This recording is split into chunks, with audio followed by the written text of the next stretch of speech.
你記唔記得？唔記得㗎啦，係咯。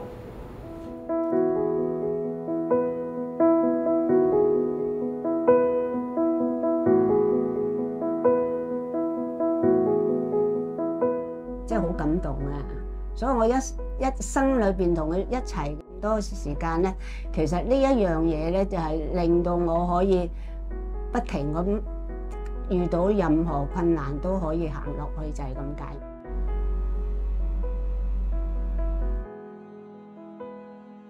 1971年，50幾年啦，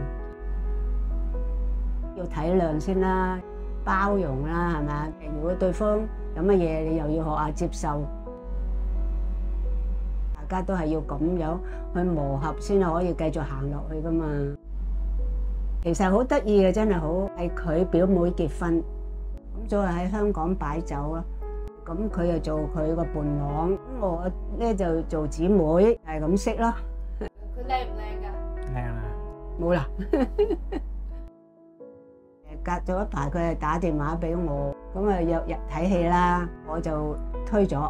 嗰時後生都唔驚冇人追啦都。咁佢表妹就係講啦，佢哎呀，阿表哥話你請佢食檸檬啊，咁啊表哥都好好人㗎，咁你不妨即係大家來往下先啦，咁講喎。只不過即係話大家一齊出去又係睇下戲咁樣，收尾先至慢慢發展啫嘛。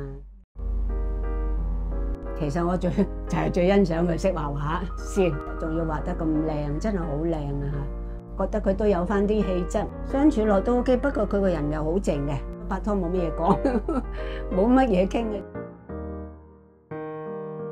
佢自己都有揸架車，咁我有時周圍去行下玩下咁樣咯嚇，好平淡。欣賞太太啲乜嘢啊？乖咯，好乖。我叫佢咩啊乜啦。哇！叫我乜乜啊！你睇佢成個大男人咁係咪啊？71年離婚嚇，真係好簡單啊！嗰陣時好簡單嘅。以前影婚紗相唔同噶，喺嗰間鋪頭影相、化妝包埋，即係婚紗佢供給晒。相處之道啊，其實要體諒先啦。包容啦，係咪啊？最緊要係明白對方嘅咯，都真係要好落心機嘅，好落功夫㗎，係啊。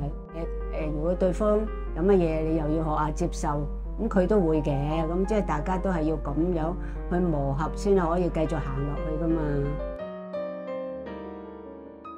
就係比較深刻咧，就係未結婚之前，我嗰陣時咧同佢拍下拖咧，突然間覺得個心口唔舒服。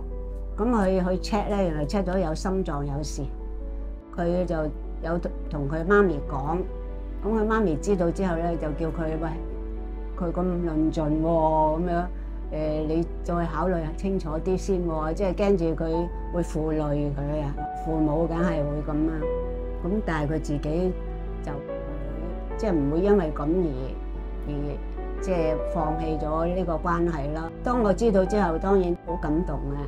所以我一生裏邊同佢一齊嘅咁多時間咧，其實呢一樣嘢咧就係令到我可以不停咁遇到任何困難都可以行落去，就係咁解。而家咧即係話咧，佢都係好似個小朋友咁，亦都需要好多耐性咯，耐性好緊要。所以我要話俾佢聽。同佢傾偈咧，話俾佢聽，呢個係一個病，你唔好覺得好醜怪。病咧，你要食藥啦，同埋咧我盡能力照顧你啦。但係我話你自己都要加油嘅喎，都要努力嘅喎。我叫佢做阿公嘅，係啦，阿公，係啦，多謝你嗰陣時咧未結婚之前咧你都唔會介意我心臟有事都仍然同我哋即係維持呢個關係，多謝你嚇。你多謝老婆係乜嘢先？多謝呢啲人，即係你好想成日都記住啲戒指啊？係啦，咁你會唔會繼續戴？記住戴。我請在座各位見證。我願對你承諾，無論是順境或是逆境，健康或疾病，我將永遠愛你，珍惜你，直到地老天長。